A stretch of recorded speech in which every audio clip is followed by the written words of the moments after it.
Buenas noches. Es un gusto compartir hoy este espacio de la Semillera de Sociologías Populares, Géneros y Feminismos con Claudia Elisa López, colega de México, de los estudios en ciencias sociales.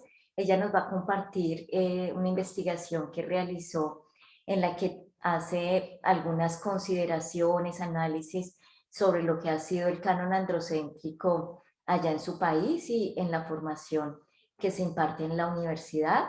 Y pues la invitamos a esta sesión porque compartimos muchos elementos de lo que han sido los hallazgos de su investigación. De hecho, en la semillera leímos su trabajo, los resultados de su investigación y los asuntos que en este momento nos ocupan. Entonces, les damos la bienvenida al espacio. Este es el seminario de diálogos por la transversalización del enfoque de género en sociología que hemos propuesto desde la semillera y que busca ir haciendo una reflexión a lo largo de las sesiones que nos dé elementos para pensar pues una academia antipatriarcal y que avance hacia una educación pues mucho más, más equitativa e inclusiva. Le voy a dar la palabra a Camila, compañera de la semillera, y que nos va a contar un poco lo que hicimos la sesión pasada y cómo lo hilamos con la sesión de hoy. Bueno, sentimos que es muy importante hacer una retroalimentación para ir uniendo cada sesión. La charla de la vez pasada nuestra invitada fue Vanessa Gómez, una investigadora independiente colombiana, en la cual me gustaría destacar 4 puntos. El primero es la identificación del canon, en donde se entiende como un sistema de valoración jerárquico que enmarca o que nos ayuda a ver el desarrollo de nuestras disciplinas en las ciencias sociales. El segundo son las formas de generar conocimiento, ya que pues charlamos sobre que la forma que se cuenta o se enseña una disciplina influye en la formación de la gente, y discutimos sobre cuestiones como el sesgo del libro, que es cuando uno publica en libros, revistas indexadas, y que todo esto hace parte también de una jerarquización dentro de este canon y dentro de este sistema jerárquico de valores. Y también en esta sesión hablamos sobre la relación de las formas de salirnos de ese canon, cómo salirse del canon y transgredirlo por parte de algunas mujeres, enseñando de otras formas, enseñando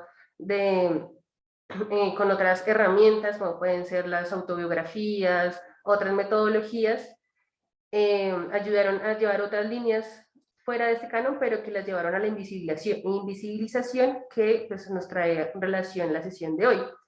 Y un último punto que me parece muy importante rescatar es la charla que se dio sobre cómo hemos vivido el canon en nuestras carreras, cómo lo hemos vivido acá en sociología, los retos y las demandas que se dan frente a ese canon a partir del estudiantado y de estos grupos de investigación, y cómo podemos ir más allá entendiendo que la organización puede llevar transformaciones, que es una de las cosas que queremos hacer en este seminario, que es también proponer un cambio a la malla curricular de sociología, como una de nuestras grandes perspectivas. Entonces, le damos la bienvenida otra vez a la profesora Elisa, de la Universidad Autónoma de México. Ella es profesora del área de Ciencias Sociales.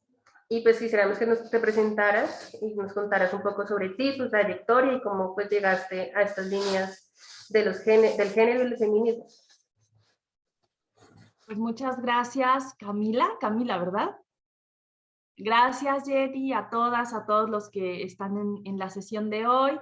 Estoy muy contenta por la invitación primero y también por esta red, ¿no? Que se está tejiendo primero ustedes allá en su universidad y entre universidades de diferentes países de Latinoamérica, ¿no? Entonces, primero estoy muy contenta. Si me tuviera que presentar, diría que soy socióloga, soy doctora en sociología. Yo hice una tesis de doctorado sobre ciencia, justamente, ¿no? Pero un tratamiento muy particular de la ciencia, ¿no? Desde la perspectiva lumaniana, funcional, sistémica, ¿no?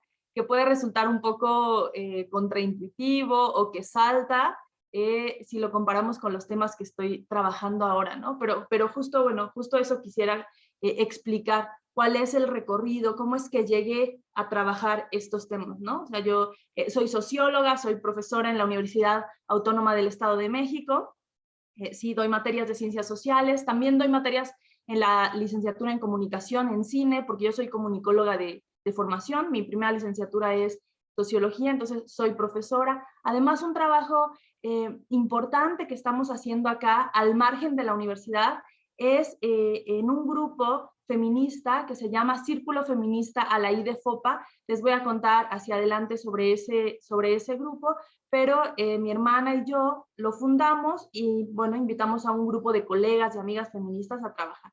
Esas son las cosas que hago, ¿no? Soy socióloga, soy profesora y además hago este trabajo en el círculo. Voy a explicar un poco cómo llegué al tema de las mujeres en la ciencia, ¿no? Y me gustaría entrar por el lado del activismo, ¿no? Hace tiempo que yo marcho, ¿no? Que estoy interesada en el feminismo, pero en 2019 se dio un acontecimiento muy delicado, muy violento en la universidad donde yo trabajo, ¿no? En contra de una compañera profesora.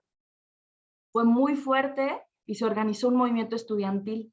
Yo, como les decía, he estado como cercana al feminismo desde hace mucho tiempo, pero nunca había participado tan directamente en un movimiento, ¿no? Y estando de cerca en el movimiento, por un lado pude observar las contradicciones, pero por otro lado tuve la experiencia de que en el movimiento social el ritmo te impide detenerte a pensar, ¿no? Detenerte a reflexionar, por un lado, y por otro, pues te anula de alguna manera como persona. Lo importante es la causa, el movimiento, ¿no? Entonces, de pronto uno se queda como anulado. Y yo decía, yo soy activista, sí, pero también soy socióloga. Y me parecía que la sociología tenía mucho que decir al feminismo, tenía mucho que aportar a los movimientos de protesta, ¿no? Y les decía, yo en la tesis de sociología del doctorado hice un trabajo sobre la diferenciación científica desde la perspectiva lumaniana, ¿no? Y entonces trabajé ya sobre la ciencia, luego la experiencia en el movimiento y pensaba yo, con esos dos antecedentes o con esas dos cuestiones, hay más que decir sobre el feminismo y sobre la ciencia. Entonces así es como llego a trabajar ahora la ciencia, pero desde una perspectiva feminista, ¿no? Y además el cuestionamiento súper útil, súper rico, súper bonito de las estudiantes en el aula, ¿no? Diciendo siempre, ¿por qué estamos trabajando todo el tiempo con publicaciones de hombres, ¿no? Solo leemos a hombres en el aula. Y entonces ese es como el contexto o el antecedente de mi acercamiento a este tema. Dale, muchísimas gracias. Como cargando en estas trayectorias también, partiendo de la teoría del feminismo, y que lo personal es político y que todo esto nos atraviesa nuestras relaciones, nuestro cuerpo y pues principalmente también nuestra academia. Quisiéramos que nos contaras un poco sobre tu trabajo de investigación de la visibilidad de las mujeres en los programas de la licenciatura en Ciencias Sociales, reflexiones desde la Universidad Autónoma del Estado de México. Sí. Como, sí, queremos saber cómo fue también el desarrollo de la investigación, más allá de pronto del carácter investigativo, también cómo también interpeló lo personal y lo que tú nos ibas contando de tus entornos y tus relaciones. ¿Listo?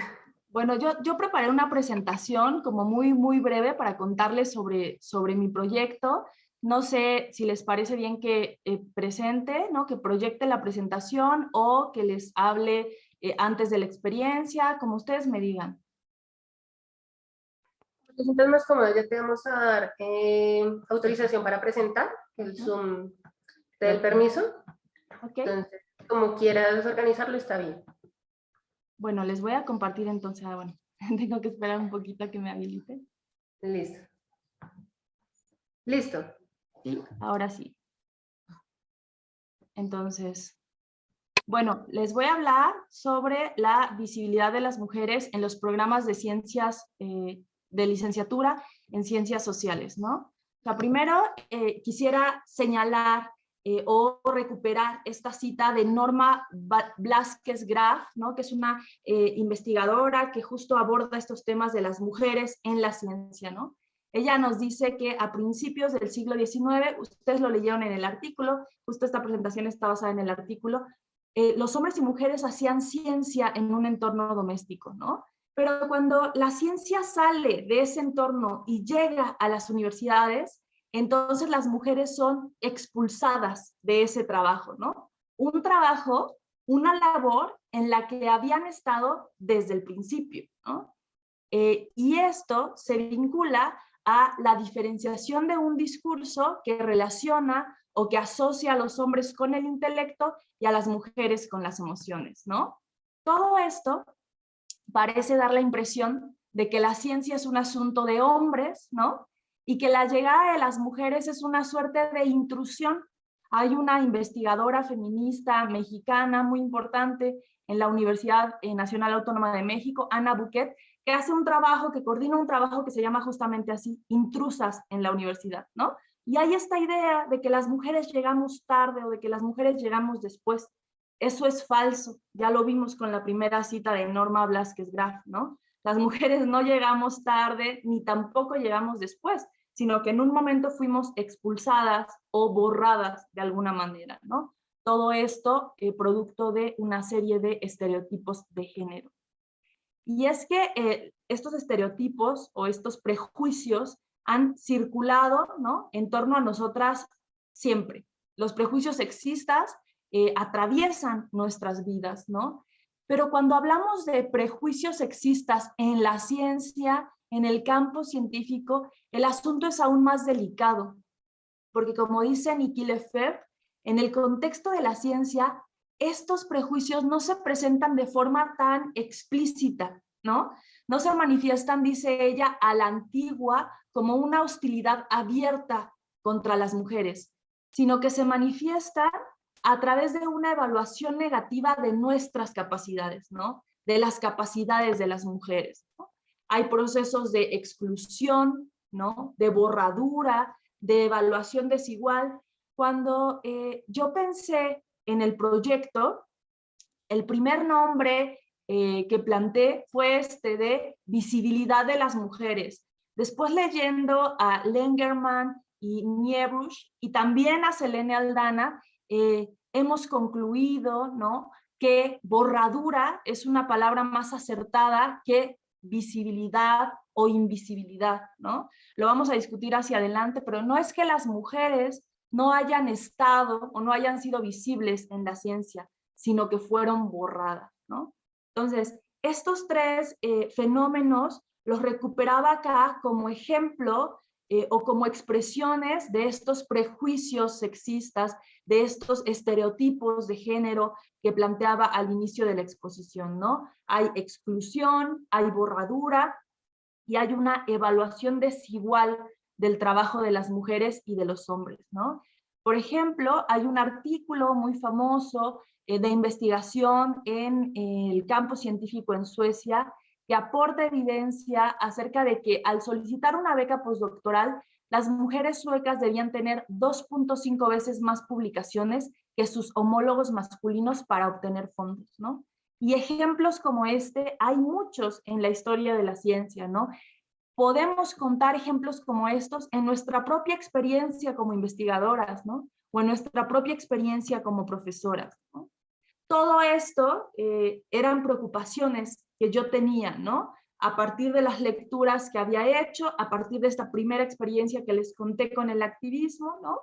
Mi propia experiencia en el aula con las estudiantes, ahorita que veía a Jenny con sus alumnas, con sus alumnos, pues pensaba que qué bello y qué importante es ese trabajo en el aula, ¿no? O sea, cómo el trabajo, lo que se construye en el aula es irreemplazable. Ahí está, pues, la esperanza, ¿no?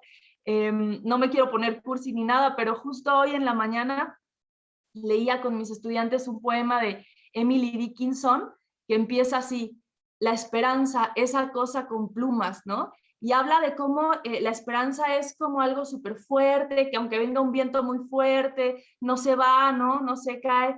Y el aula es un nicho, un espacio muy importante de construcción de la esperanza, ¿no? A mí mis estudiantes me invitaron a eso, ¿no? A cuestionar mi propia práctica docente, ¿no? A cuestionar el diseño de los programas. Les decía al inicio de la charla, ellas preguntaban, ¿por qué no hay mujeres? ¿Por qué no hay mujeres en el programa de Luhmann que tú diseñaste? ¿No? ¿Por qué no hay ninguna mujer? Y yo lo pensaba para mi propia formación, ¿no? Yo no leí mujeres en la universidad y mucho menos en teoría clásica, por ejemplo, ¿no? Y así es como surge este proyecto, visibilidad de las mujeres en los programas de licenciatura en ciencias sociales, ¿no? Y justo como en un ejercicio de, pues sí, de reconocimiento de la raíz del proyecto, yo invité a las compañeras estudiantes a colaborar activamente en él, ¿no? No a ser asistentes, no a transcribir las entrevistas, sino a hacer ellas un trabajo activo de redacción de artículos, ¿no? Y tenemos el primer avance publicado de este proyecto, que es el que ustedes revisaron, de la licenciatura en Sociología para UAMX, ¿no? Pero pensamos publicar este año el avance para el caso de comunicación y el avance para el caso de ciencias políticas, que son las licenciaturas que están en la Facultad de Ciencias Políticas y Sociales de la UAMX, ¿no? Cuando iniciamos el proyecto, yo trabajaba en esa Facultad de Ciencias Políticas y Sociales, ahora trabajo en otra facultad, en la Facultad de Artes Escénicas, ¿no? Pero bueno, sigo desarrollando este proyecto de investigación. Algo muy importante que tengo que decir sobre el proyecto de investigación es que se desarrolla al margen del presupuesto de la universidad, ¿no? O sea, es un proyecto autogestivo que estamos desarrollando con nuestros propios medios, ¿no? Tenemos este avance para la licenciatura en Sociología de la UAMX, pero se puede extender no solo a la facultad, como decía, sino a toda la universidad, y también podemos hacer estos ejercicios en otros países, ¿no? Sería muy interesante, por ejemplo, explorar en su universidad cuál es la situación, ¿no? El objetivo de este artículo era contar el número de publicaciones de mujeres y hombres en la bibliografía de los programas de licenciatura, ¿no? Para de esa manera aportar datos que evidencien la desigualdad en cuanto a la presencia de hombres y mujeres en la bibliografía, ¿no?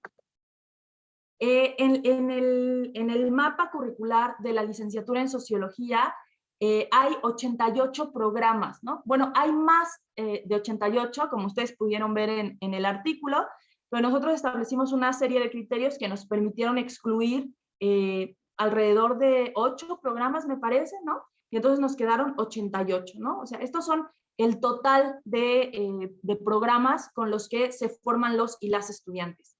Estos programas tienen un apartado de bibliografía que está dividido en básica y complementaria. Si sumamos las publicaciones de la bibliografía básica y la complementaria, nos da un total de 1,807 referencias bibliográficas, ¿no?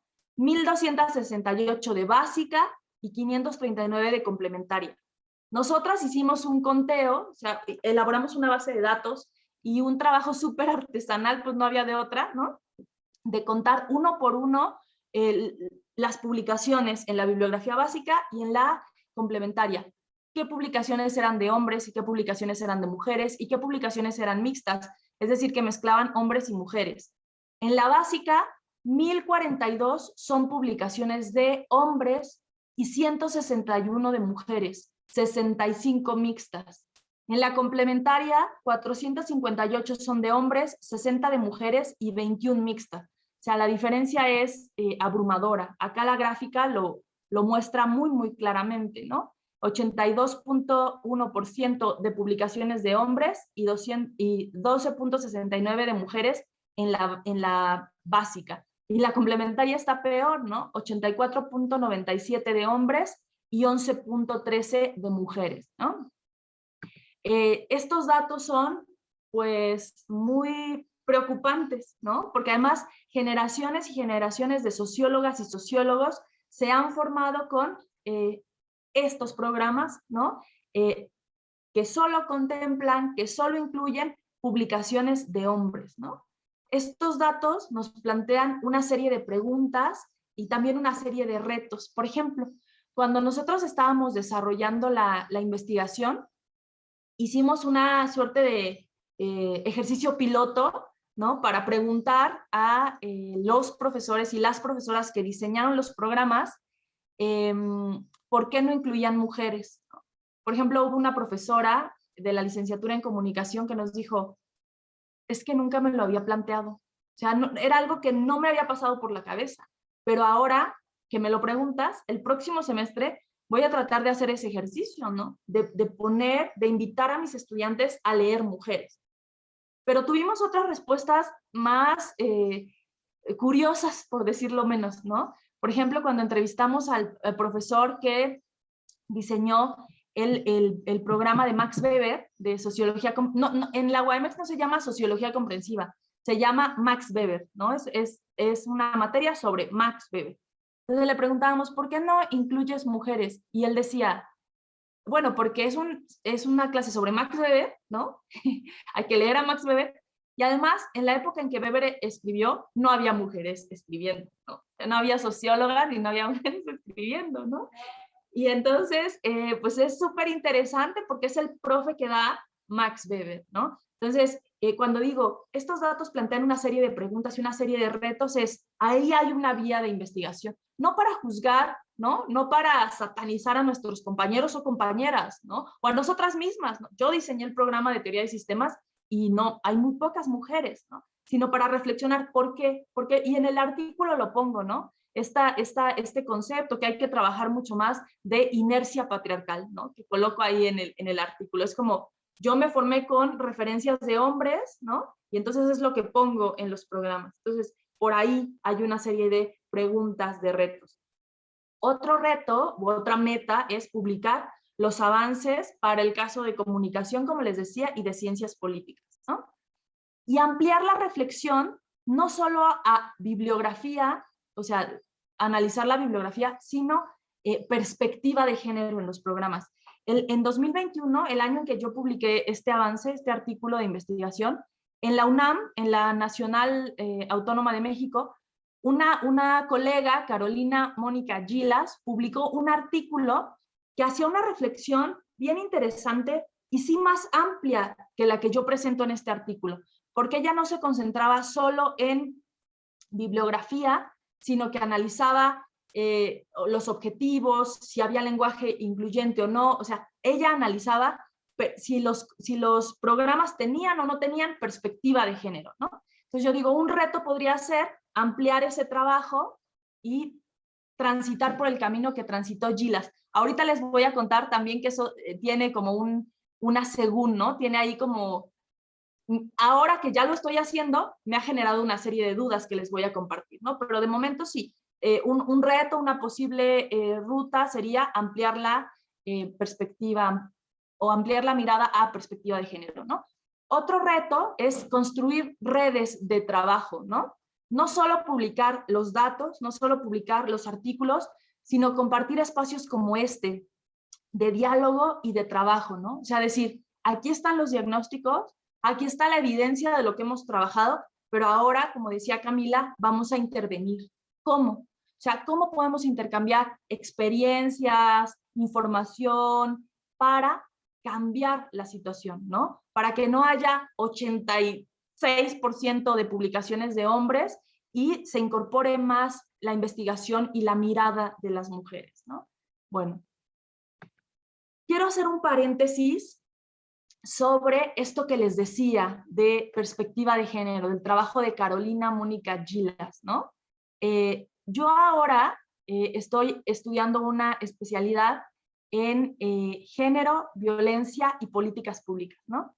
Y mi proyecto de investigación es justamente hacer este trabajo que hizo Carolina Gilas y que yo no había hecho, ¿no? Recuperando un esquema que ella trabaja de perspectiva de género, ¿no? Y dice, perspectiva de género es esto, esto, esto. Aquí hay una serie de indicadores que nos pueden decir si un programa tiene o no tiene perspectiva de género, ¿no? Entonces yo tomo esa matriz de Karina y la voy a aplicar a los programas de sociología, ¿no? Un poco siguiendo su trabajo. Y lo denominé así, diagnóstico sobre la perspectiva de género en los programas, ¿no? Lo que hago diferente del artículo que ustedes leyeron es que ahora justifico el proyecto desde la reglamentación internacional, ¿no? La CEDAW, Belén do Pará, y desde la reglamentación nacional, la ley mexicana, ¿no? La ley general de acceso de las mujeres a una vida libre de violencia, etc., ¿no? Entonces, les cuento como paréntesis, como una nota al pie, que estoy haciendo este trabajo de este proyecto terminal se llama, ¿no? Y entonces hice algunas cosas distintas respecto al artículo que ustedes leyeron, ¿no? Justifiqué el proyecto a partir de la reglamentación, ¿no? Y estoy yendo más allá de la bibliografía, siguiendo a Karina Mónica Gilas. Y aquí viene la segunda que les había señalado hace un rato, ¿no? Está muy bien hablar de perspectiva de género en los programas y no reducirlo a si hay publicaciones de mujeres o de hombres en la bibliografía, ¿no? Está bien, es un trabajo interesante, pero hay que ser cuidadosas desde mi punto de vista, ¿no? Esta estrategia o esta labor, por un lado, amplía la mirada, pero por otro lado, la reduce en este sentido. Cuando yo leía a Carolina Gilas y vi su esquema, dije, pero ¿cómo yo no pensé en esto? O sea, ¿cómo yo solamente me quedé con la cuestión de la bibliografía? ¿Cómo no pensé esto tan interesante que ella está haciendo, ¿no? Entonces, ahora lo quise aplicar en la especialidad, como les decía. Sin embargo, estoy como muy vigilante porque he descubierto en este nuevo proyecto que estoy haciendo que de pronto cuando hablamos de perspectiva de género, el tema de las mujeres se va diluyendo un poquito, ¿no? Entonces, creo que es muy, muy necesario estar vigilantes y recordar que género, el concepto de género, como dice Estela Serret, tiene su origen en la teoría y en la lucha feminista, ¿no? No me vayan a malinterpretar, ¿no? Yo estoy completamente a favor de los derechos de la comunidad trans, ¿no? Aquí pongo derechos para todas, todos, todes, pero la borradura de las mujeres, la reivindicación del trabajo y la experiencia de las mujeres siguen siendo temas pendientes, ¿no? O sea, que eso no se nos olvide, y esas son las preguntas que yo me estoy haciendo ahorita con el trabajo sobre perspectiva de género que estoy haciendo, ¿no? Sí, perspectiva de género, ¿no? Pero no olvidar a las mujeres, ¿no? O sea, tener como presente que el tema de las mujeres y la palabra mujeres debe aparecer reiteradamente, ¿no? Bueno, aquí están las referencias y bueno, con eso terminaría yo la presentación. Espero no haber sido muy aburrida, pero bueno, esa sería como la presentación que había preparado para ustedes. No, para nada. De hecho, estábamos aquí comentando ciertas cositas, porque también en nuestra labor investigativa estamos haciendo pues esa tarea, ¿no? De revisar también los programas y lo que hemos visto también lo mismo, ¿no? No cuenta solamente que acá le llaman como cuota de género, metan 2, 3 profesoras o que simplemente metan un módulo y ahí es donde aparezcan las mujeres, sino ver a la mujer también como formadora de conocimiento, ¿no? Y eso lo veíamos en muy poquitos programas que hicimos como el piloto. De hecho, pues, es muy emocionante también tu asistencia y este foro, porque son trabajos muy similares y que se pueden complementar muy bien. Entonces, claro. También quisiéramos como que nos contaras un poco también, pues ya lo has mencionado un poco, pero también eso cómo te ha atravesado como específicamente como docente y en la aula. O sea, ya nos mencionaste un poquito, pero más como ahondar un poquito de esto y abrir un poco también la charla para todas las compañeros que están acá, que sea un poquito más charlado la discusión, si de pronto lo que vieron que nos expuso la profesora hoy lo han vivido en las aulas, cómo lo han vivido desde, digamos, desde México y cómo de pronto lo hemos vivido acá en Sociología de la Nacional. Entonces, creo que nos cuentes un poco y empezamos acá a charlar. Sí, Camila, es muy, muy interesante lo que dices acerca de Selene utiliza un concepto, Selene Aldana, una profesora de la UNAM, guetización de los estudios de género, ¿no? O sea, ahí tengan su unidad de aprendizaje, tengan su materia, tengan su seminario, ahí quédense, no se muevan, calladitas, ¿no? O ahí griten todo lo que quieran, pero ahí en su aula, ahí en su materia. Un dato que nosotras presentamos, bueno, que yo presento en este avance de la licenciatura en Sociología, en la revisión de la bibliografía hay solo un programa donde el número de publicaciones de mujeres es mayor que el de hombres, ¿no? Obviamente, estudios de género, ¿no? Entonces, decir que la materia de estudios de género es indispensable, que debe de estar, pero es insuficiente, ¿no? O sea, más bien tenemos que transitar, como ustedes dicen en los puntitos para la conversación, a una transversalización de la perspectiva de género en las universidades, ¿no? ¿Y cómo me atraviesa? Pues, o sea, de muchas formas, ¿no? Es angustiante, ¿no? Angustioso, porque yo misma, o sea, es un espejo también, ¿no? O sea, mis estudiantes, por ejemplo, que están haciendo, mis compañeras estudiantes que están haciendo el análisis de los programas de comunicación, la licenciatura en comunicación, y yo diseñé el de teoría de sistemas del UMAN, y entonces ahí van a dar los datos del programa que yo diseñé, ¿no? Entonces, es también enfrentarte respecto a tu propia mirada, si quieren, machista, ¿no? O a tu propia inercia patriarcal, como señalo en el artículo, ¿no? Entonces, esa es una forma en que me atraviesa o me interpela hasta emocionalmente, ¿no? Pero también de eso se trata. O sea, el machismo lo tenemos todas, todos metido, interiorizado, ¿no? Y hay que ser honestos y honestas para reconocerlo y para tratar de cambiarlo, ¿no? De rehabilitarnos, de abandonarlo.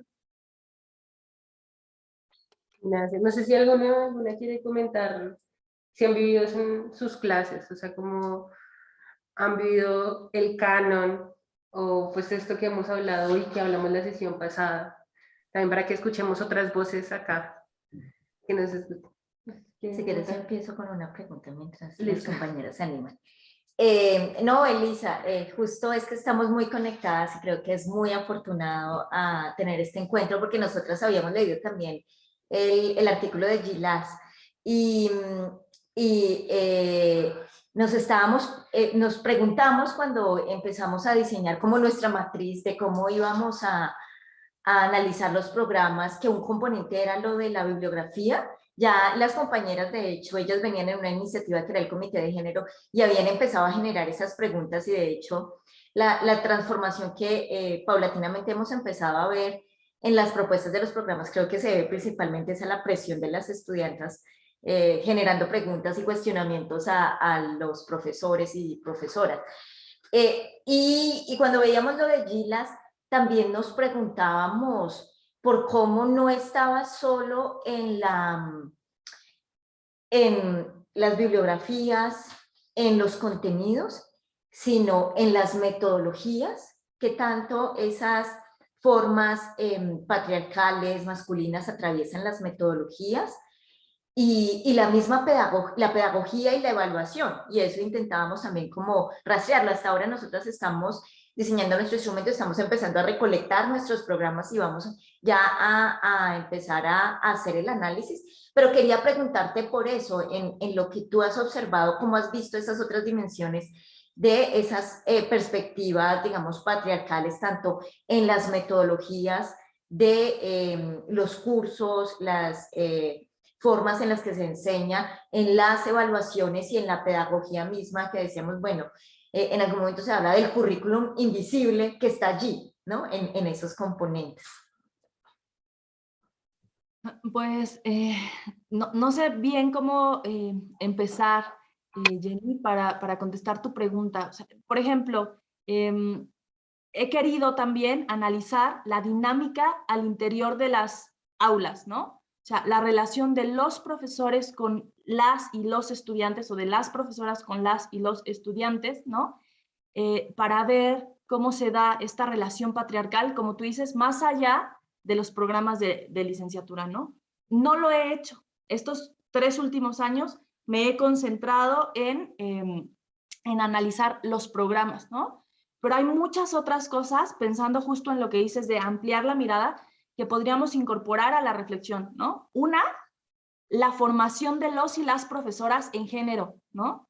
No de las profesoras de género, de todos los profesores y de todas las profesoras, que además yo no sé cómo esté la legislación en Colombia, pero en México la ley de acceso de las mujeres a una vida libre de violencia obliga, ¿no?, a que los servidores públicos, ¿no?, los profesores también, las profesoras, tengan formación en género, ¿no? Entonces, el perfil de los profesores, ¿no?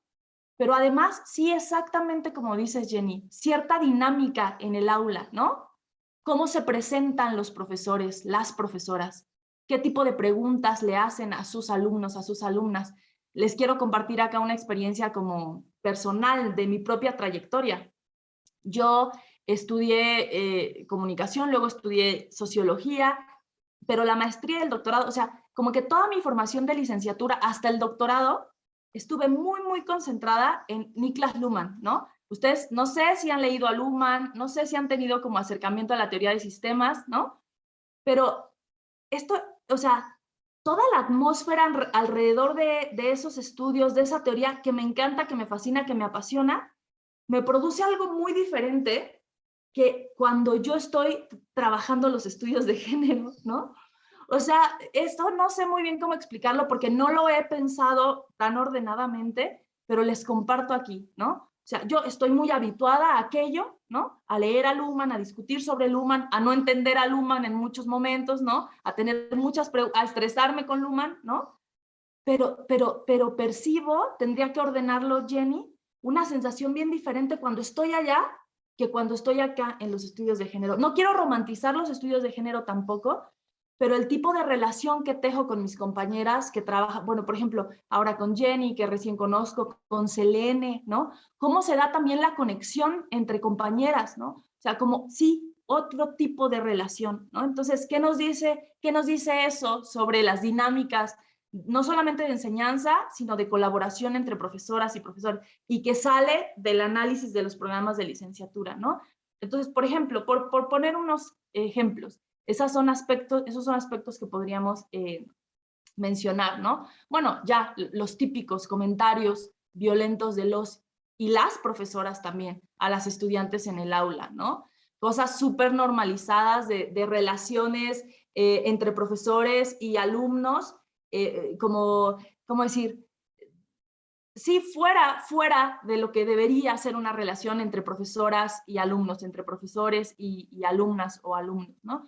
Yo suelo tener una relación muy cercana y muy cariñosa con mis estudiantes, ¿no? Con mis alumnos, con las alumnas, con los alumnos quizás menos, pero con las alumnas.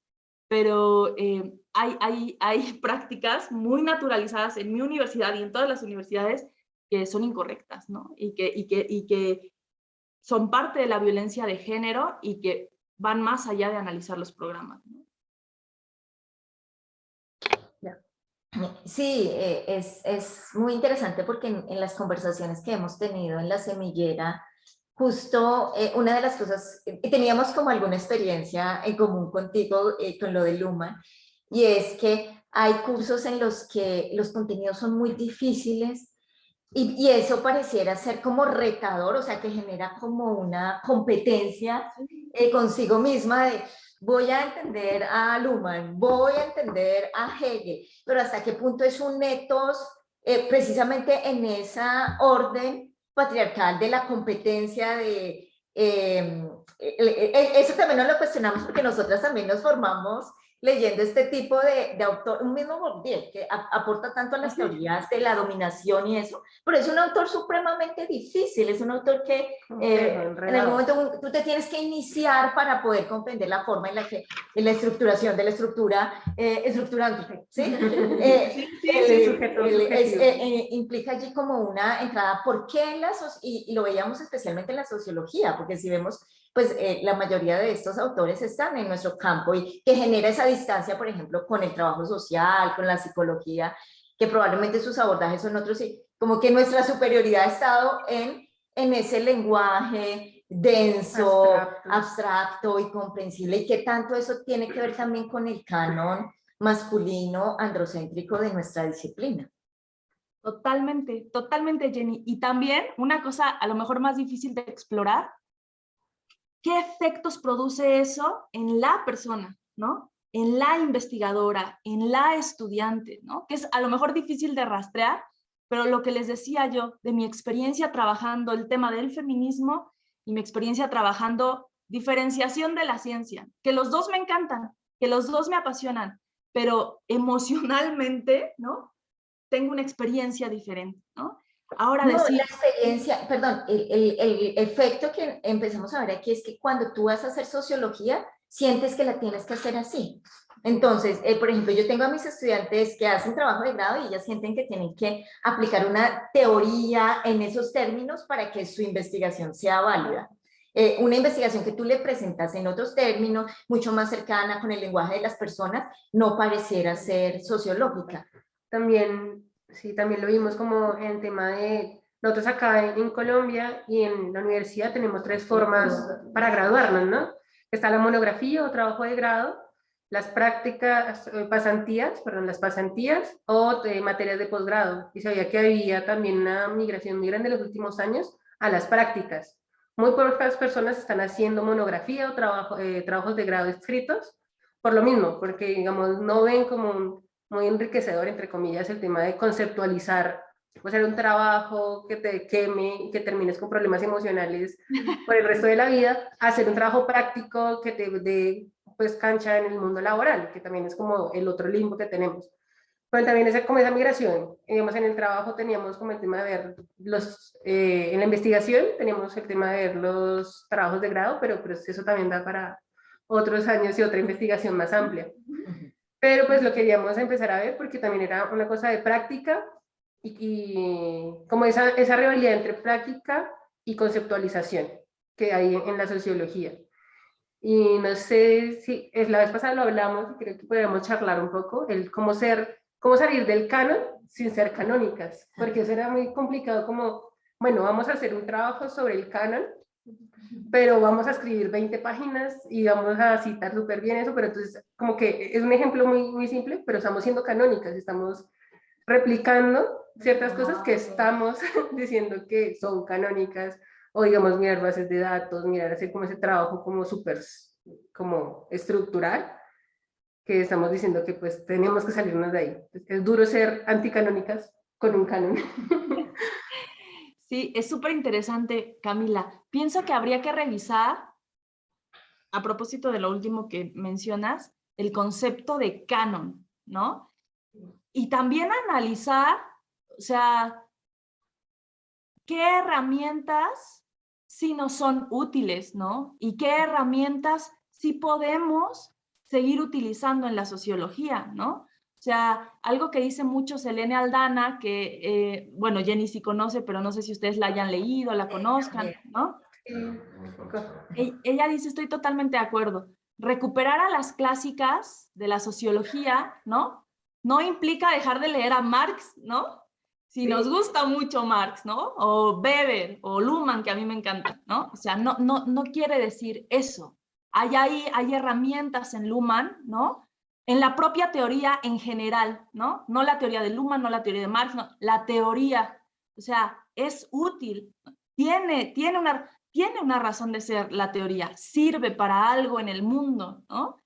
Pero el punto es cómo se trabaja esa teoría, ¿no? O cuando la teoría solo es erudición y no herramienta para mirar el mundo, ¿no? Entonces, decir eso. O sea, por ejemplo, otra cosa muy interesante que dice Selene es leyendo a las sociólogas clásicas, nos damos cuenta que su lenguaje es mucho más accesible, ¿no? Mucho más fácil. Y eso tiene que ver en parte con que no pertenecían a academias formales, ¿no? O sea, no estaban en la universidad, no tenían esa coraza de las universidades, ¿no?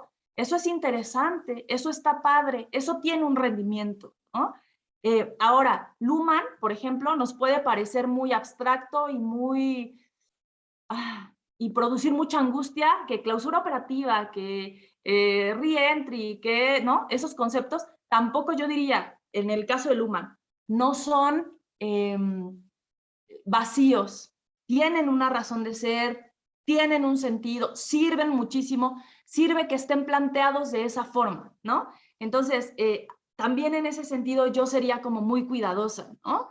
Qué importante hablarles a las estudiantes, a los estudiantes en un lenguaje accesible y amable, ¿no? Pero también reflexionar todas juntas acerca de cuándo estos conceptos, por ejemplo, como los de Luhmann, pues sí tienen una utilidad, ¿no? Y también el trabajo metodológico de las sociólogas y de los sociólogos de llevar esta idea de clausura operativa a lo más concreto, ¿no? Que lo podamos ver así palpable, concretito. Había otro elemento que me llamaba la atención de lo que nos compartías de lo de las intrusas en la universidad.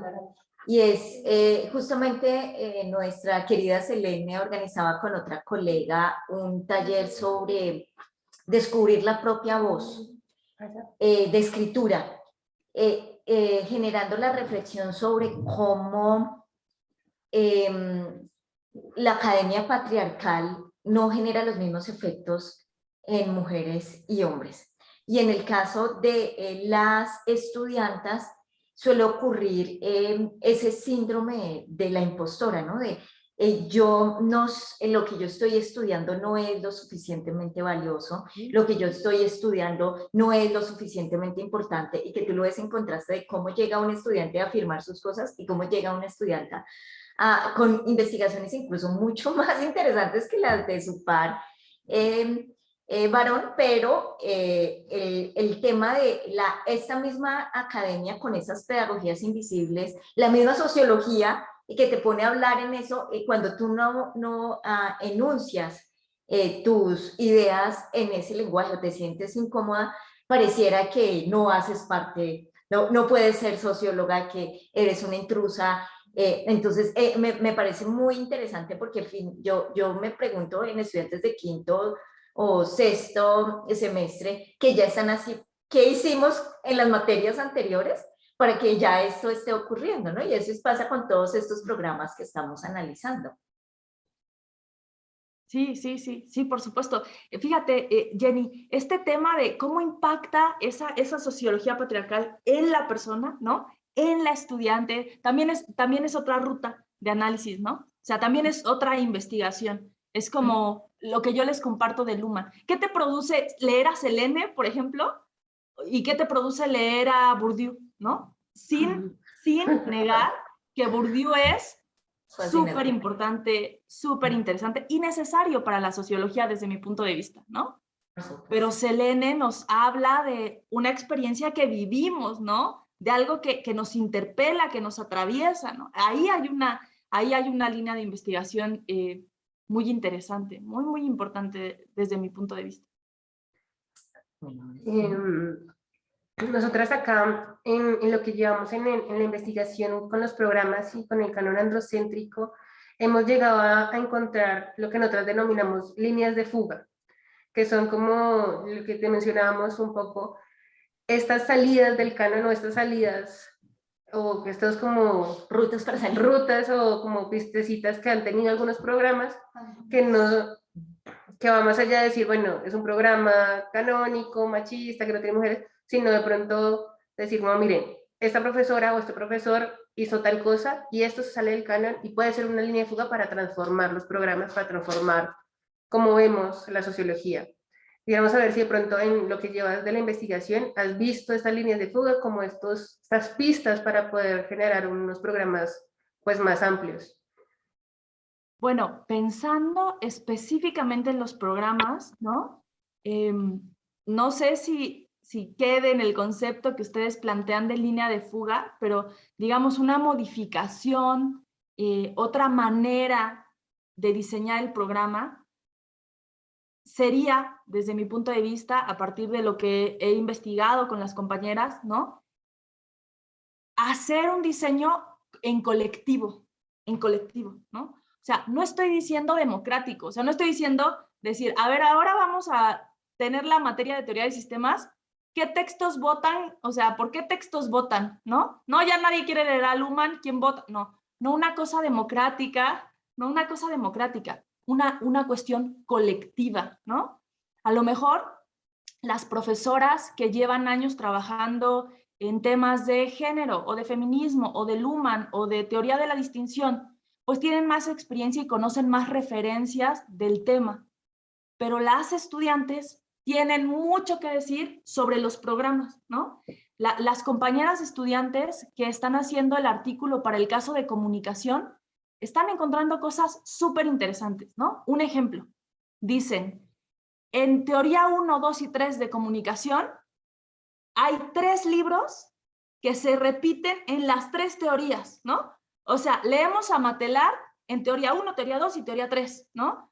Y leemos a Berlo en teoría 1, teoría 2 y teoría 3, ¿no? O sea, bueno, está bien leerlo en teoría 1 o en teoría 2, pero ahí que haya un espacio para las mujeres, ¿no? O para un trabajo de una profesora, por poner un ejemplo, ¿no? O sea, sin que las compañeras estudiantes sean súper especialistas en el tema, solo leyendo el programa encuentran cosas interesantes que se podrían plantear en un seminario de diseño de programas, porque no sé cómo funcione en Colombia, pero en México, o por lo menos en mi universidad, para diseñar un programa hay una reunión de profesores y dicen, ¿quién quiere actualizar el programa de teoría de sistemas? Y ya yo levanto la mano, yo me voy a mi casa sola, lo reviso, busco bibliografía y lo actualizo, ¿no?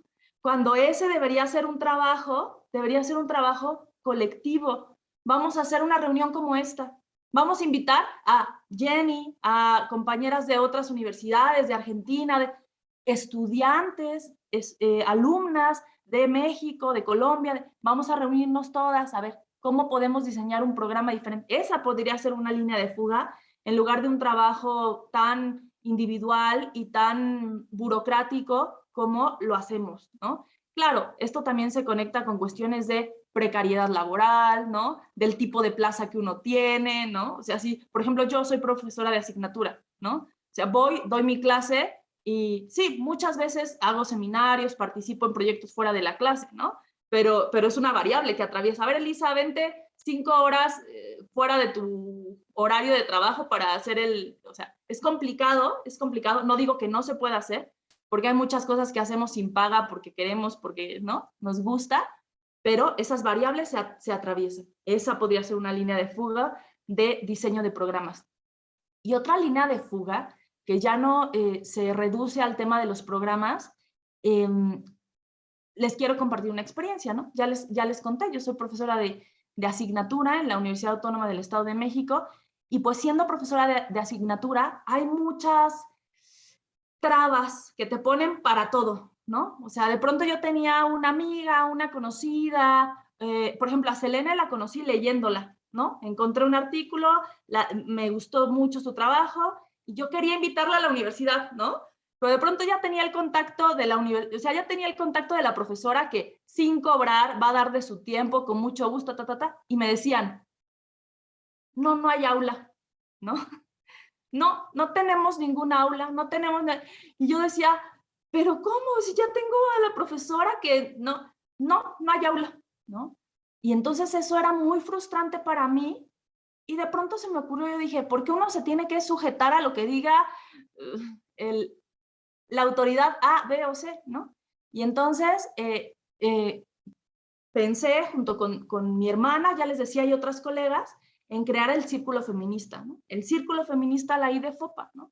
Y ahí nosotras, vía Zoom, ahora ya estamos haciendo eventos presenciales, pero vía Zoom, hacemos el contacto con las compañeras, con las colegas, ellas vienen, la gente llega al Zoom, y ahí estamos muy contentas, sin oficio, sin pedirle permiso a nadie, sin que nos digan, no hay aula, ¿no?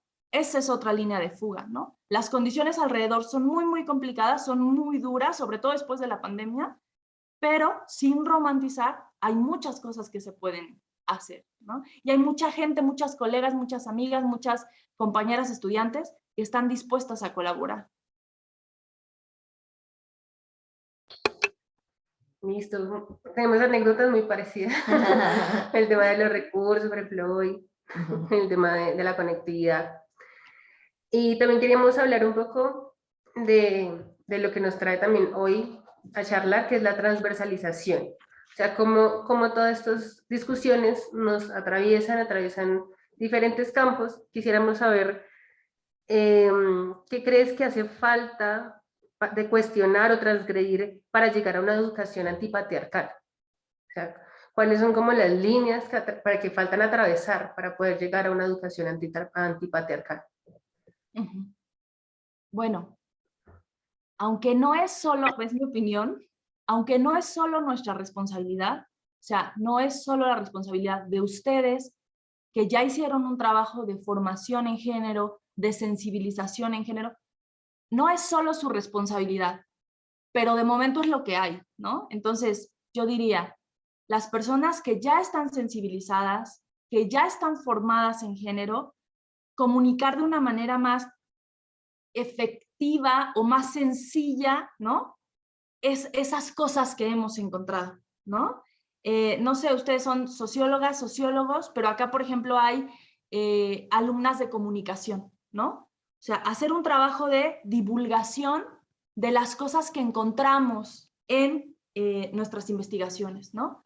Comunicarle a las autoridades, ¿no? A ver si algo resuena en ellos o en ellas. Por ejemplo, una ruta que yo encuentro muy interesante es comunicarnos con ellas, con ellos, un poco en su lenguaje, ¿no? No diciéndole la injusticia, ¿no? La deuda histórica con las mujeres, ¿no? Sino decirles, según la CEDAW, tú estás obligado, según Belén do Pará, tú estás obligada, según la ley de acceso, tú estás obligada, y aquí mira, en la ley dice que, ¿no? Esa es una forma, según el plan rector, por ejemplo, ahora yo en el texto que estoy trabajando de perspectiva de género, el plan rector dice que, mira, tienen un apartado de género, y entonces eso, ¿cómo transversalizar? Encontrar maneras de comunicarnos en el idioma de la gente con la que vamos a hablar, ¿no? Nosotras lo hacemos por un tema de justicia social, ¿no? De igualdad, de reivindicación de los derechos de las mujeres, pero no toda la gente está en esa sintonía, ¿no? Entonces, lograr comunicarnos con esas autoridades, también con los y las estudiantes que no están todavía sensibilizados en esa materia, ¿no? E insistir que los seminarios de género, los posgrados, las unidades de aprendizaje son indispensables, pero son insuficientes. No hay que cambiar una materia, hay que cambiar todo el mapa curricular, ¿no? Incorporando la perspectiva de género. Totalmente de acuerdo. Creo que es súper importante. Quisiera escucharle de pronto a las compañeras, compañeros que están acá, de pronto si quieren comentar algo de lo que ha compartido la profesora, como algún cuestionamiento, si han vivido esto en sus aulas. Yo tengo una pregunta, pero es como, o sea, pues es en relación a todo lo que se ha hablado, pero es más puntual sobre el proyecto de investigación que ya terminaste, ¿sí? Sobre los programas y eso, y bueno, pues como ha ido avanzando en torno a, sé que ha tenido como impactos y ha atravesado como tanto a ti como a las estudiantes que han pues participado en esto, tanto que se piensan como en la intervención, pero con todo esto de la resonancia y de pronto también con ese mismo deseo de transformar, me preguntaba si de pronto desde la posición que tienen ahorita han visto algún impacto o resonancia en ese departamento o en ese programa, así como de pronto lo que decías, pues hay profesores que me dicen como, bueno, realmente no veo la importancia o no existían las mujeres, pero si de pronto más adelante en ese mismo diálogo con docentes o con otros estudiantes se haya visto ese, oiga, de verdad, si me va a entender, como ese impacto de pronto, no como objetivo del programa, de la investigación, sino como ya Efecto. algo más exacto, como un efecto ahí de programa. A ver, tendría que decir que esta idea de que no hay mujeres o publicaciones de mujeres en la bibliografía de los programas circula en la facultad, ¿no? Pero no gracias al proyecto, ¿no? Más bien es al revés. O sea, justo esa conciencia que ya tienen las alumnas impulsa el proyecto, ¿no? Entonces, yo diría, esa conciencia, esa sensibilización ya ahí está, o el tema ya está resonando.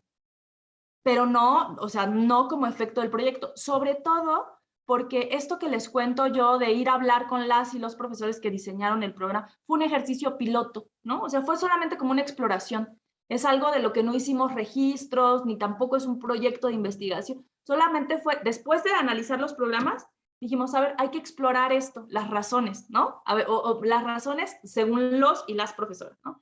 Entonces, el proyecto en particular se ha concentrado solo en los programas. Entonces, nosotras, ni las alumnas, ni yo, hemos tenido como tanta interacción en la facultad, ¿no? Y aparte, ya les contaba que yo ya no trabajo en esa facultad, ¿no? Salí de esa facultad. Pero ahora, en esa facultad es donde estoy estudiando la especialidad en género. Y justo la coordinadora del proyecto que yo estoy haciendo es la coordinadora, ¿cómo se llama? La coordinadora institucional de género de la universidad, ¿no? Entonces, justo platicando con ella, yo le cuento el proyecto y ella me dice como, oye, pues esto es muy interesante, habría que platicar con la secretaria de docencia, ¿no? O sea, agendemos una cita con la secretaria de docencia, que es la que se encarga de los programas y tal, un poco para contarle, ¿no? O sea, no me dijo como, hablemos con ella para que mañana se transforme todo, ¿no? Pero es como, ¿qué efecto podría decir yo que tiene el proyecto, ¿no? Lo que te dije antes, pero también esto, ¿no? O sea, ahora con la especialidad y con la vinculación con esta profesora que es la coordinadora, quizás pueda haber un puente hacia, digamos, figuras con las que antes no habíamos intercambiado, ¿no? O con las que antes no habíamos dialogado y que son muy importantes. De pronto una, como socióloga, es súper, ¿cómo decir? Crítica, y está muy bien, ¿no? Pero crítica en un sentido muy radical de yo con esta gente no hablo, ¿no? Yo con los burócratas no hablo. Y bueno, después ya uno se da cuenta que de pronto para hacer esos cambios hay que establecer esos diálogos, ¿no? Con mirada crítica, con respeto, con nuestras ideas bien firmes, pero sí comunicarnos, porque desde allá se pueden empujar también cambios muy importantes. Listo. ¿Quieres acercarte, Sergio? Perfecto. Ve a quién les habla. Hola. Hola. Habla Sergio. Es que no Hola. me alcanza con la cámara, pero estoy acá ahora. No, yo quería, bueno, tenía una pregunta y, bueno, un comentario a la discusión. La pregunta más en torno a, y pues es como lo que hablabas en la investigación pues de este proceso también, como también metodológico y pues logístico operativo de reunir todos los programas y bueno, hacer una sistematización de los mismos y demás. Pues actualmente estamos en ese proceso y pues ha sido más rápido, más lento, según lo que esperábamos, entonces pues no sé, o sea, como en esa etapa preparatoria de construir un archivo y demás y luego hacer el análisis, pues cómo cómo trabajaron, porque es algo que estamos viviendo ahorita. Que en nuestro caso te cuento, o sea, no, o sea, como que, y bueno, también me ha causado curiosidad, ¿no? Porque decías que tu proyecto no tiene como una financiación institucional. Y pues de hecho nuestro proyecto sí tiene una financiación institucional y pues digamos que una favorabilidad con ciertos docentes y demás, pero pues lo más básico de recopilar los programas para hacer la investigación ha sido complejo. Como que no hay una respuesta tan rápida, tan eficiente cuando uno pues hace una solicitud, o los mismos compañeros y compañeras de uno tampoco tienen o sea, como que uno pide los programas, pero tampoco llegan tan rápido. Entonces, pues como que en ese proceso pues hemos estado. Eso por un lado, como para que ahorita nos puedas contar, y por otro, como en torno a esta pregunta de la incidencia y la transformación sobre los espacios, o sea, también creo que es importante, y tú decías, como creo que ahorita decías, como es una línea de fuga, es el trabajo colectivo, colectivizar esos procesos de construcción de los programas y demás. No es una cuestión tanto como democracia, pero yo creo que sí, o sea, de hecho sí, porque creo que en esos espacios donde se toman esas decisiones debemos estar nosotras y nosotros y no es lo mismo, y porque la experiencia nos lo ha dicho, o sea, y de hecho aquí pues yo he sido representante estudiantil, Camila también, y uno ha estado en esos espacios diciendo, miren, los estudiantes tenemos estas inquietudes, queremos profundizar sobre estas líneas, miren que tenemos como este malestar sobre este tema, pero pues digamos que el diálogo no sea de forma o de alguna forma más horizontal, ¿no? O sea, si uno solicita y bueno, vamos a mirar, pero en los espacios donde se toman las decisiones, ni siquiera la gente los conoce, que en el caso del departamento es igual a lo que tú dices. Es una reunión del claustro de profesores que la gente no conoce cuándo es, en qué momento del semestre, en qué espacio, y se toman las decisiones sobre qué se va a dar el siguiente semestre. Entonces, pues como que partiendo de ahí, como que o sea, no es como un voluntarismo o la voluntad de los estudiantes sobre la de los docentes, sino que hayan espacios realmente democráticos donde se puedan dar de diálogo y pues unas tomas de decisiones diferentes.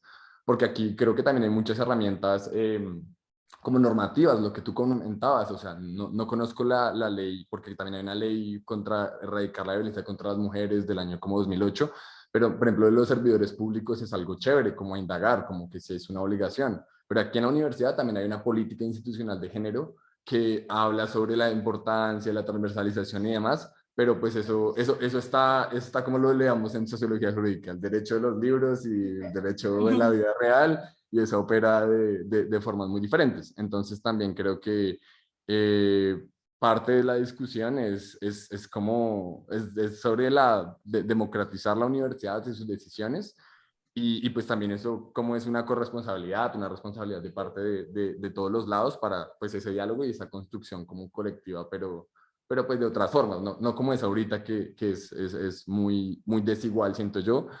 Y además y algo pensaba con lo que tú decías de la importancia de las aulas, como que también, o sea, bueno, lo que tú comentabas al principio, que me siento muy identificado, que es en el movimiento social, uno está todo el tiempo en el activismo, no tiene tiempo para pensar, pero también uno lo interpela, ¿no? O sea, como que siento que el espacio del aula es potente cuando hay como que se conecta con espacios fuera de la escuela, fuera del aula, ¿sí?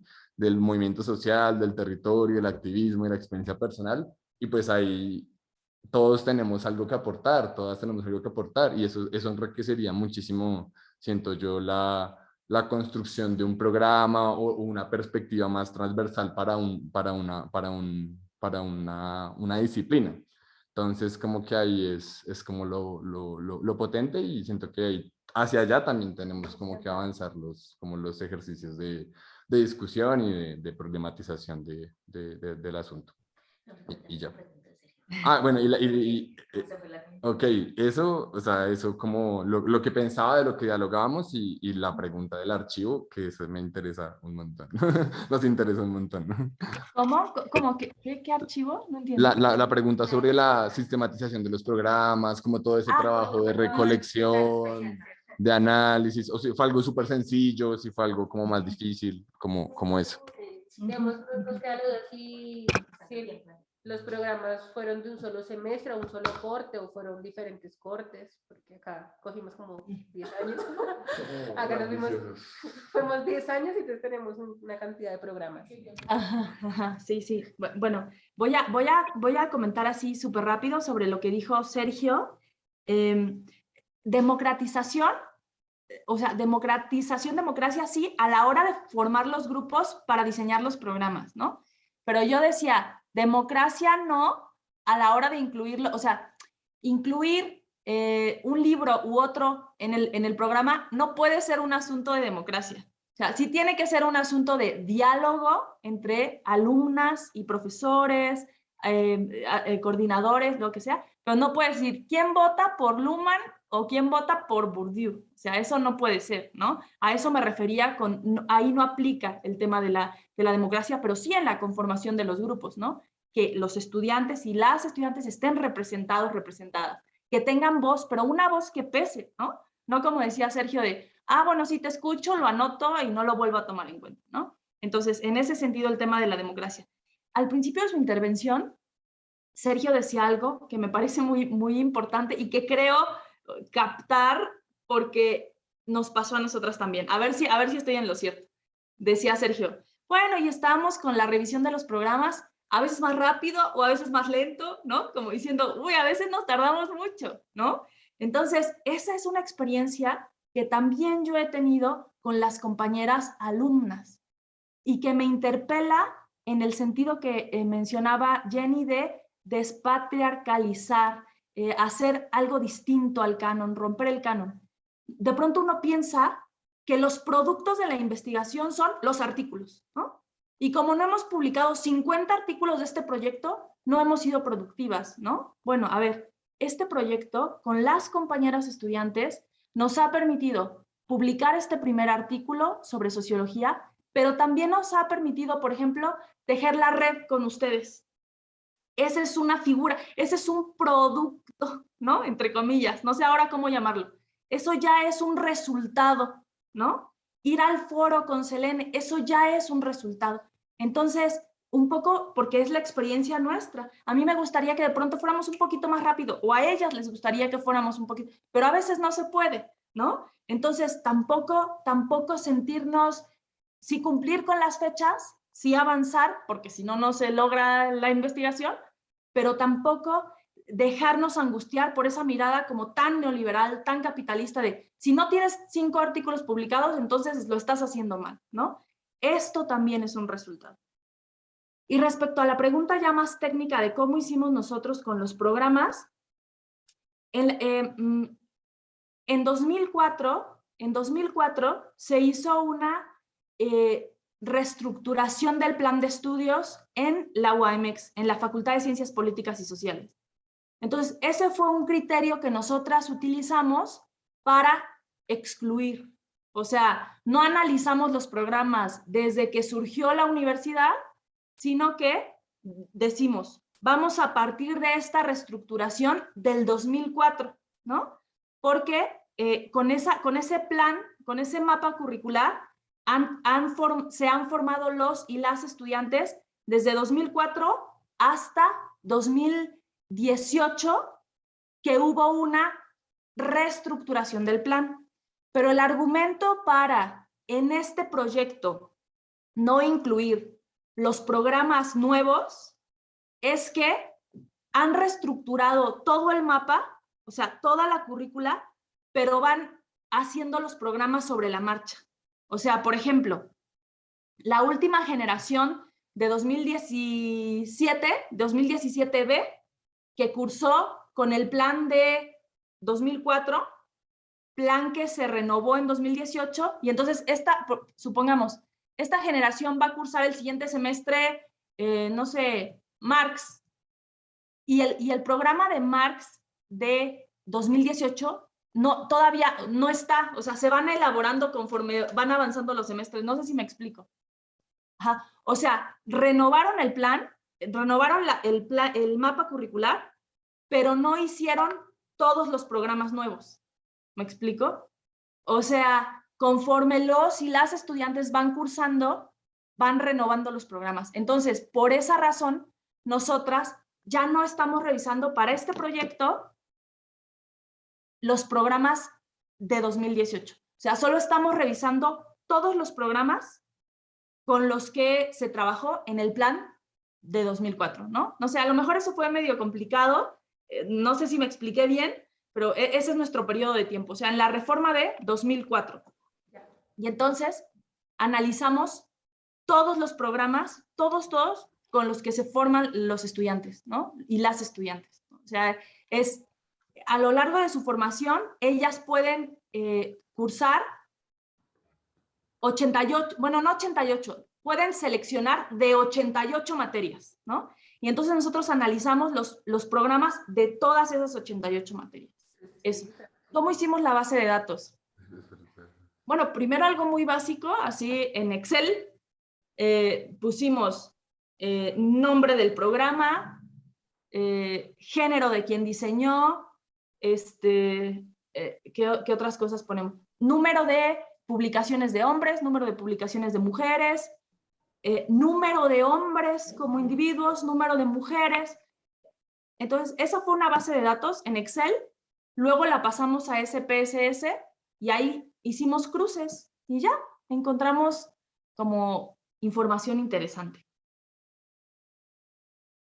Elisa, es que no nos quedó claro, o sea, cuando tú dices que analizaron los programas del 2004 al 2018, ¿no? Todos, o sea, los 88 programas son programas, o sea, que no cambian durante ese tiempo. O sea, es como un programa que se diseña y que se da durante ese periodo. Ah, Exacto. ok. Exacto. Es que, claro, sí, a lo mejor lo expliqué muy revuelto. Hay un plan de estudios, ¿no? Ahora, si quieren, olvídense de la renovación. O sea, hay un plan de estudios que se creó, digamos, en 2004, ¿no? Y entonces con ese plan de estudios se contemplan 88 materias posibles en el mapa curricular. 88 materias posibles. Acá es plan flexible. Entonces, ellos y ellas seleccionan en cada semestre alguna materia, ¿no? pero de esos 88, o sea, si ustedes entran en 2004, van a cursar con esos programas. Si entran en 2005, 2006, 2008, todas esas generaciones se formaron con esos programas, ¿no? Y en 2018 dijeron, vamos a renovar el plan. Y entonces hicieron un par de cambios, yo lo digo ahí en el artículo, hicieron un par de cambios, pero no hay 88 programas nuevos, no lo hay, ¿no? Hay 5 programas nuevos. Esos ya no los revisamos, ¿no? O sea, nosotras solo revisamos todos los programas, todos, del plan de 2004. Esos son 88 programas, sí, que de 2004 a 2018 no cambiaron. O sea, todos los estudiantes y las estudiantes que entraron a sociología se formaron con esos programas, ¿no? Y entonces esos los tomamos. Bueno, una recomendación que yo les hago que es muy poco ecológica, pero que ahora estoy haciendo para el proyecto de perspectiva de género, es imprimir los programas, ¿no? O sea, fue un dolor de cabeza en PDF estar contando. O sea, es una cosa, pues sí, complicada, ¿no? Hay que hacerlo poco a poquito, pero es muy complicado y es más fácil con los programas impresos y hay que contar. O sea, en la base de datos tenemos programa de marxismo analítico. ¿Cuántas publicaciones de hombres tiene? ¿Cuántas publicaciones de mujeres? No, 10, 4. ¿Cuántos hombres hay en la bibliografía y cuántas mujeres? No, que 15, 20, así, ¿no? Y entonces, luego eso lo pasamos a SPSS e hicimos los cruces. No sé si lo revuelvo. Súper, Elisa, no, ya nos queda más claro. Es que para como contextualizarte un poco, como aquí estamos analizando del 2010 al 2020. Aquí para que yo te vea. Claro.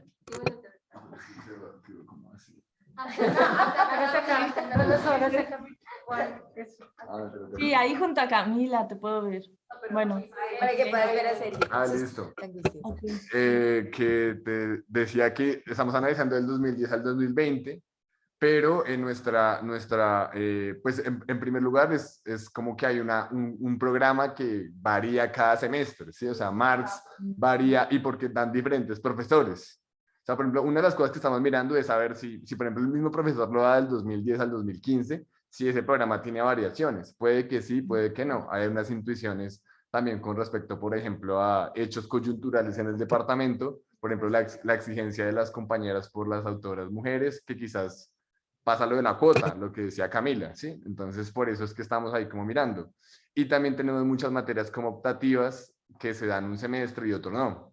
Y también materias que se han ido creando en estos 10 años. Entonces, como que nuestro universo de programas es como muy grande y como que, y tampoco la información institucional como que ayuda mucho, entonces como que ahí, por eso es que ha sido como un proceso más lento. Entonces, por eso te preguntaba cómo pasa, a ver cómo lo habían hecho.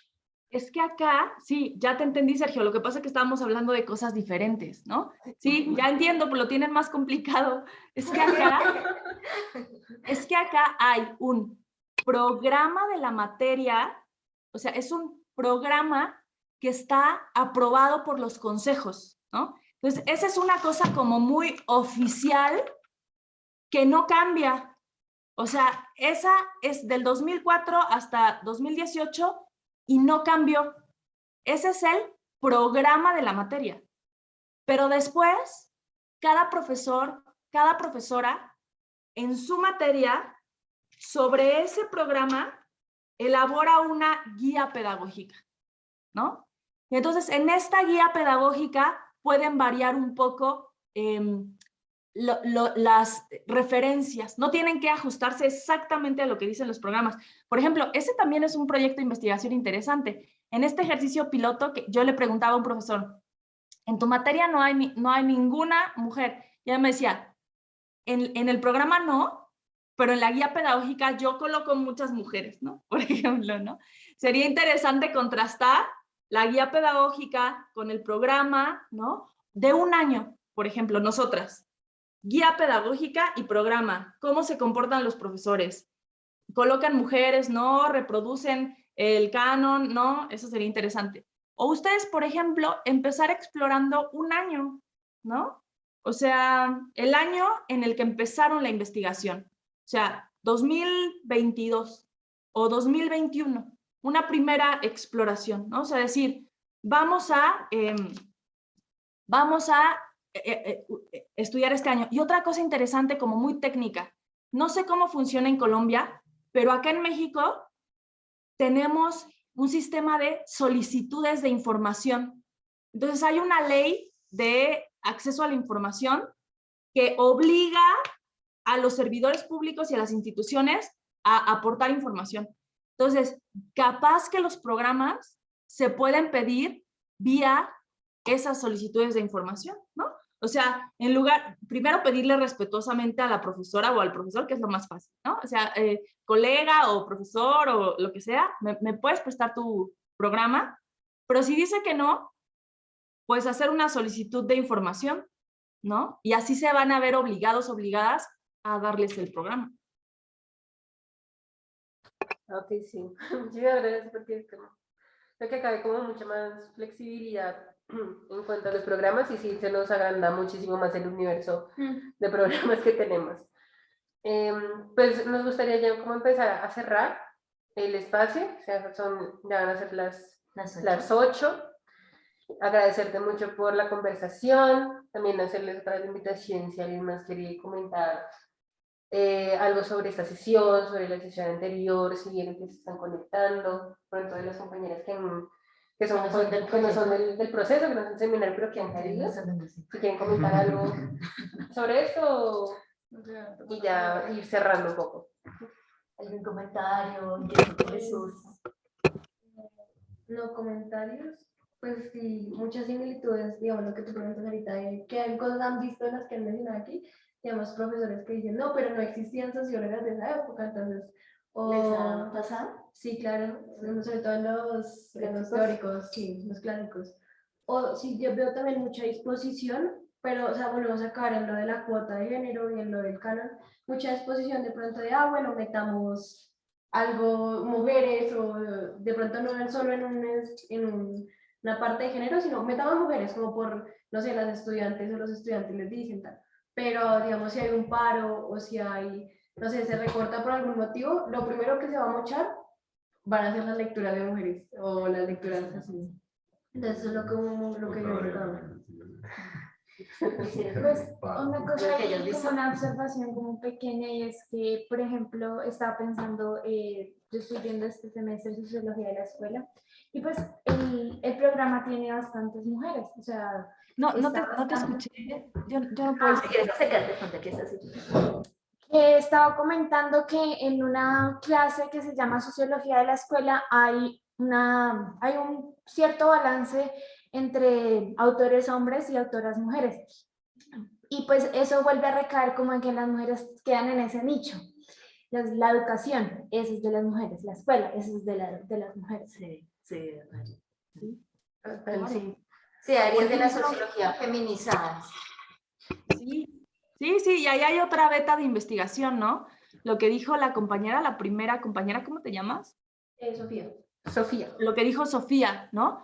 Allá hay otro proyecto de investigación, allá hay otra tesis, ¿no? O sea, preguntarle a los estudiantes y a las estudiantes, cuando hay un paro, ¿qué es lo primero que quitó tu profesor, tu profesora este semestre, ¿no? Y ahí registrar, o sea, de pronto estas investigaciones o estas reflexiones que nos parecen como tan técnicas o tan cuanti, son súper interesantes, ¿no? Aportan datos sobre una situación que todas y todos conocemos, pero es bien diferente. Así cuando yo lo platicaba en un foro justo con Selene, ¿no? O sea, aún cuando hay toda esta situación de violencia y exclusión, se atreven a decir que no, ¿no? Se atreven a negarlo, pero cuando llegamos con los datos y las gráficas, mira, 82, ya ahí no hay manera de negarlo, ¿no? Y si lo niegan, pues que se pongan a contar las publicaciones de la bibliografía, ¿no? Entonces, esa es una investigación interesante, las dos que mencionaron las compañeras, ¿no? O sea, hay espacios feminizados, incluso en la ciencia, y esta otra, ¿no? De lo primero que se va son las mujeres, porque además es una cuota que muchos cumplen solamente, ¿no? Es que no es que incorpore la perspectiva de género, sino que incorporó 2 lecturas de mujeres, ¿no? O sea, pues eso es lo que hay que transformar, pero partir de diagnósticos, ¿no? O sea, como decía hace un rato, primero decir, estos son los datos y esto es lo que se tiene que cambiar, ¿no? El Excel sirve. Claro, claro, el SPS Como una es- herramienta sí. para la discusión. Así es la investigación, ¿no? O sea, es la investigación. Por eso yo no entiendo cuando la gente dice, yo soy cuanti, yo soy quali. No, es como, a ver, por ejemplo, yo, Elisa, para nada soy una experta en técnicas cuantitativas, ni me encantan, ni mucho menos, ¿no? O sea, yo, por ejemplo, nunca había trabajado con técnicas tan cuantitativas, pero esta investigación era lo que demandaba, o sea, era lo que necesitaba. Y uno pues se mete a cursos, pregunta, ensaya, se equivoca y lo haces para la investigación, ¿no? De acuerdo. Listo, muchísimas gracias. Yo te agradecemos y nos alegra mucho compartir este espacio contigo y saber que hay procesos muy similares y que podemos enriquecernos entre nosotras y seguir charlando.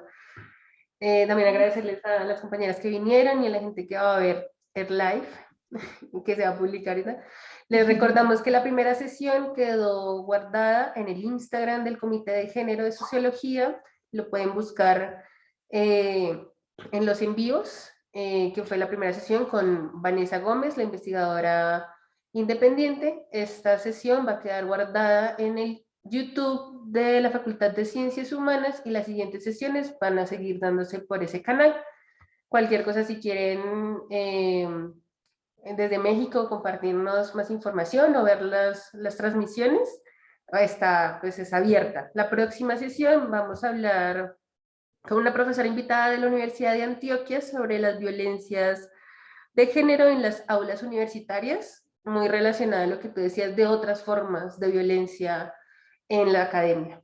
Muchas gracias a todos por asistir y te mandamos un abrazo muy, muy grande. Gracias por tu generosidad. Un abrazo. Por compartir. Un abrazo, qué gusto conocerlas, conocerlos y escucharlos también. Y que sigamos tejiendo la red también, que no sea la única vez que nos encontremos, que hablemos. Sí, Eso sería que muy así lindo. sea. Abrazos, buena noche. Adiós. Gracias. A ustedes no les